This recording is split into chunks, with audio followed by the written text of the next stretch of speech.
Hi guys, Kaze here. Welcome back. We're back with more Men of Yoshiwara with Gakuto. We're now on chapter 4, Hell. So let's get going. I followed Gakuto into the back room. I remember waking up in this room the last time I'd come here. The room looked very different at night with only a lantern lighting it up. I count 5 lights, but okay. Come over here. Gakuto invited me over to the futon. You know, it's actually bad manners to sleep before eating. Those words don't mean shit in the pleasure district. Wow, the first time someone cursed in this. What a filthy mouth. A remark came tumbling out, but I quickly stopped myself. Watching me, Gakuto burst into laughter. There are times when I act rude and say filthy words. If I don't, all the stress will build up. But you want to know more about me, didn't you? This is who I am. His words were defiant as he laid down and poured some drinks. He had bad manners, but it was kind of romantic and made my heartbeat quicken. I don't know how you find this romantic. Maybe just my imagination, I can't, but I could see him laying down pouring drinks being kind of hot. Especially in that outfit. If this was all part of his plan, that meant he was really terrifying in every situation. I decided to worry about it, go over to him, get a little closer. I'm gonna go over to him. It's like, it'd be no point. After worrying for a moment, I did as he said and walked over to him. So, sometimes you can act like a cute girl. We were now close enough to touch each other, and Gakuto grazed my cheek with the back of his hand. Without warning, I felt a squeezing pain in my chest. Drink some too. Okay. I took the cup of rice wine that he passed to me. Gakuto stared at me as I placed the cup against my lips and started to drink. He softly whispered something to me. I'll tell you a story from my past. I could sense sadness in the tone of his voice. It made me feel a little uneasy. I had been sold to the pleasure district when I was 8 years old. Oh, before I go further, there are a lot of courtesans who brag about their misfortunes, but I'm not that type of person. I've never told a woman about my past before. Then, are you sure it's okay to talk to me about it? You're the only one who ever wanted to know about it, even though there are tons of women who have yearned to be with me. The way he laughed at himself seemed a bit sad now. To encourage him to continue speaking, I poured more rice wine into his cup. He finished it in one gulp and instantly began to continue his story. As you already know, I originally came from the mainland, but was sold here. Not to mention, my mother only sold me, and not my sister, because I was better looking. Alright. I guess, yeah, technically it's just going to be sold into a geisha, as geisha, so I guess, whatever. It was all for our alcohol expenses, too. That's horrible. I felt so sorry for Gakuto, and I couldn't help but cover my face. The courtesan here in the pleasure district were like prisoners. I had heard their lives were unfortunate, but hearing an actual story hurt my heart. To make matters worse, I hadn't been sold to an established brothel like Ohgiya. It was called Kurimus and was the worst brothel in all of Yoshiwara. All the courtesans there had it bad. Some were ugly, sick, or just couldn't work at other shops. I'm sure you couldn't even imagine what kind of place it was. Was it really that terrible? Terrible? No. That place is more like a graveyard. If you didn't crawl out of that hole, you'd never have a proper living for your entire life. That place was full of suffering for those who fell from their bigger brothels. I must have been remembering this time there because he looked aggravated. But I ended up making friends with a guy who had been sold there like me. I thought I could endure all sorts of things if I did that. I was able to live through it because I had a friend to talk about all my troubles with. But Gakuto... I naturally reached over to hold Gakuto's hand tightly as he paused. We entwined our fingers and our hands were deeply interlocked. I realized that I was hoping I could take away some of his pain by holding a hand. He died. I got my eye injured when I'd been over there as well. Bad things kept on happening to me. Gakuto was laughing as he spoke. It didn't actually look like he was laughing at all. It looked like he was falling back into his deep emotional scars. Because of that, I squeezed his hand even more tightly. A girl like you wouldn't know anything about these types of things, right? If I said I did, I would be lying. But I could come to know and understand them. There's no need for you to know anything else. But I really want to help you in any way possible. In that case, find a woman with a scar on her forehead. Gakuto suddenly grabbed my arm. That hurts. I feel like his eyes are searching the depths of my heart for answers. I was unable to bear it. I wanted to give up his revenge, even if his strength stemmed from it and made him charming. I didn't think it was right. If it made him suffer this much, I knew it had to be wrong. Gakuto, it hurts. I told him again softly, and Gakuto quickly let go of me. Sorry. No, it's fine. I gently took Gakuto's hand, sandwiched in between both of mine. His hands were larger than mine, but I was sure having him feel my warmth was enough. You really are a weird girl. When I'm with you, I think my dark soul gets a little cleaner. Really? Come closer, Kaze. Gakuto pulled me into his chest to embrace me. It felt like we were inseparable as he hugged me to the point where it hurt.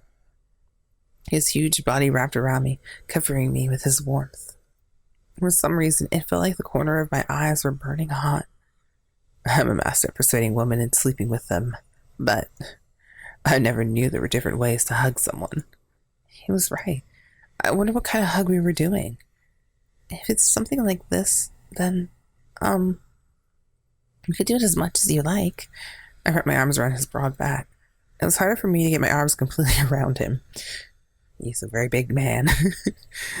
I could feel his warmth flowing into my arms. I can't believe I'd like a pure and honest girl like you this much. Maybe you really should ask to see another courtesan next time. I don't want to. You're too good to me. But you're one of the best in Yoshiwara. The higher up we are, the filthier we are. Shouldn't you just make yourself cleaner? I mean, if you're with me, your heart gets cleaner, right? You really are unreasonable. Still, I want you to hear me say that I didn't want to be with anyone else. I could feel his hot breath on my neck as he laughed. It made me shake. What's wrong? Don't tell me you're feeling it at a time like this. Stop. He started to suck on my neck. The soft, wet feeling left an unfathomable pain on my skin. Gakuto, please, stop fooling around. I don't fool around when I'm sucking on someone's skin. Then please stop. You're my wife, yet you're always so strict with your behavior. Well, he slowly lifted his head from my neck and looked straight into my eyes. My heart started to beat faster. Maybe it was because he was staring at me, but I could sense what he was about to do. I've only just learned this after all these years. The more a man is with a woman, the cuter she becomes day by day. I'm cute? Yeah, you're hundreds of times cuter now than you were when I first met you. From just a simple kiss, I could feel my hidden feelings well up in my body. Oh, that's right. I wanted to ask a favor of you. Huh? We were close enough to feel each other's breath when Gakuto started to speak. Courtesans aren't allowed to walk outside during the day. I want you to take me out in front of the night stalls. But that would mean if I'm with you, they'll give me some room for freedom. Please, take me outside. I want to see my old friend's grave. There was no reason for me to deny him after hearing that. I agreed to his request, and in a few days, we followed through with it. Several days later, in the evening, I went to Ohgiya scheduled to see Gakuto. After waiting at the entrance for a little bit, Kaze, Gakuto appeared and called my name as he casually waved to me. His rugged cheeks were lit by the setting sun instead of the nighttime lanterns. Without warning, my heart started to pound in my chest. Shall we go? Yeah. Gakuto's face looked a bit gentle. He stepped forward and tried his best to be inconspicuous. Gakuto led me to where he wanted to go, and we chose flowers together. I brought your friend an offering, but I'm not sure if he'll like it. The offering I brought were some exquisite sweets made on the island. After all, they would be hard to obtain in the Pleasure District. I hope it wasn't inconsiderate of me. He was silent for a second, feeling worried. I tried to gauge his feelings. No, I wasn't. I just never thought he'd get a proper offering. He was buried in the temple, but no one tends to. He'll be surprised just to have visitors. He smiled at me gently, and I was overcome with strong affection for him. The flowers? I quickly tried to change the subject. My heart banged against my chest loudly. It didn't matter what I was thinking. My emotions took over my body. Oh, the flowers. I'll let you choose them. I don't really know a lot about visiting graves. We could choose the flowers he liked at least. No, he didn't have a favorite. Gakuto? Out of the blue, he lowered his voice. We lived in a place that was completely unrelated to any flowers. The only thing of elegance he had was an incense stick to track time. He spoke in such a self-torturing way and then brought my head closer to him. As he embraced me, Gakuto gently kissed my head. Please, choose the flowers. I'm sure he'll be happy with anything now that he's dead. Not knowing what to say, I lightly smiled at him. I was sure he hadn't a chance to visit the grave very often. He had a somewhat elegant bouquet made, and we continued onward to the graveyard. Gakuto and I arrived at the shrine he had been talking about. It was nowhere near praiseworthy. Gakuto then stopped in front of the gravestone. They usually throw the courtesans that die in Yoshiwara here. Their names aren't etched in it, of course, but everyone's sleeping under this gravestone. All people are born and grew up as equals. Even so, the courtesans struggled through a hard life, but were thrown into a nameless grave. Was that really acceptable? Tears slowly welled up in my eyes. Gakuto politely placed the flowers and sweets down as offerings. Yoshino, I never even knew if you liked flowers or sweets.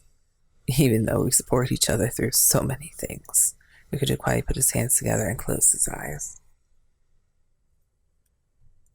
I mimicked him and put my hands together. I didn't know how long we stayed like that.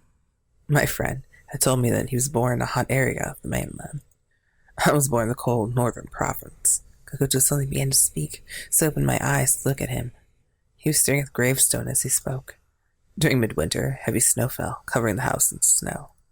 The kids in the area would always get frostbite while shoveling the snow. When I returned home at night, the half-boiled rice filled my stomach while I slept. I shivered under our thin blankets and itched my frostbitten skin. I couldn't even sleep. Still, I somehow fell asleep and woke up early the next morning to start a fire for the day. Gakuto quietly told stories from his hometown. I simply stayed silent and listened to him. That was the only thing I could do. I have always had a grudge against adults for how selfish they are. They make their children work until they're exhausted, drink alcohol, and go to sleep. There's so many times I wish my parents froze to death, but even if I hated them, they're still my parents. I wouldn't be able to survive without them. Gakuto stopped speaking and touched the gravestone. I turned around. I'm sure it's hard for you to imagine. Not everyone's like that, but I don't have a very good idea of the northern provinces. Makes sense. The climate here is nice and comfortable. I'm sure you never had frostbite. Gakuto started to grin. Nevertheless, his smile brought a squeezing pain to my chest. Well, I guess it's better to be alive. Many of my old friends died. Some starved. Sometimes babies were killed due to poverty. Nevertheless, I'm still alive, and I've even come pretty far as a courtesan. The sparkle in his eyes looked genuine, and yet, somewhere inside of him, he had a strong desire for revenge. I shut that thought away in my mind without asking him. Instead, I said, "It's wonderful. How will you truly become happy? I'm glad you're alive. I'm glad you're alive. I'm really glad you're alive, Gakuto." Oh? He smiled as he gave me a short answer. "If it's possible, I'd like you to become even happier."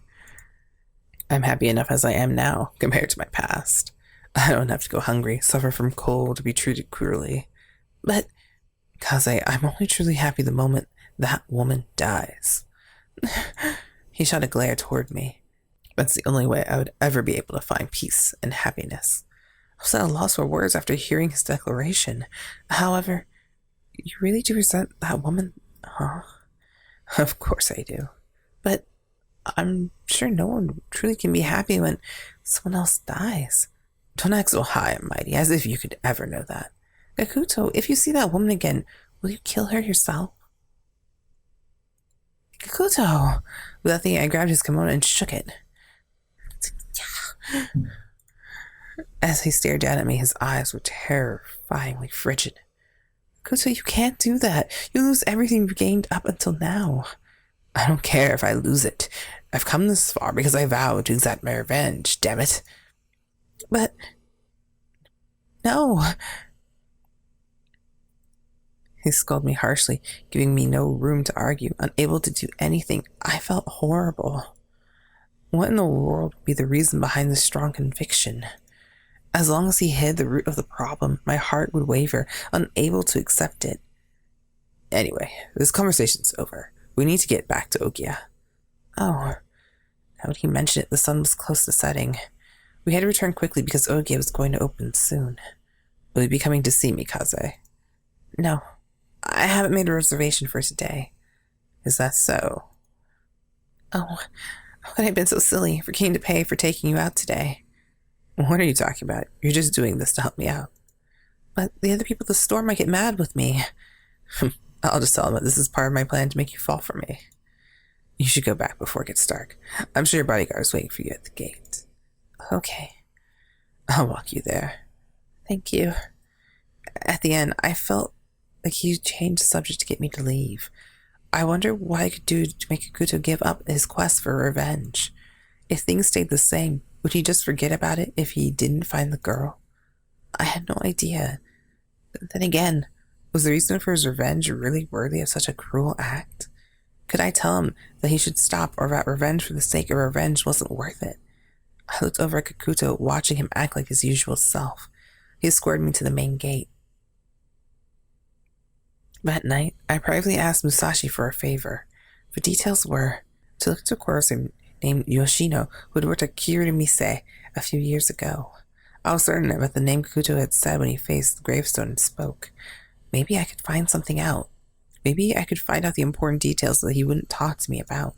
I strongly wished that there would be some sort of ray of hope if I knew everything. Interesting. Well, we learned definitely a lot more about Gakuto's past. He definitely did not have a rosy childhood at all. But I wonder if we can get him to give up his path of revenge or not. Guess we'll find out, right? I'll see you guys in the next episode. Bye, guys.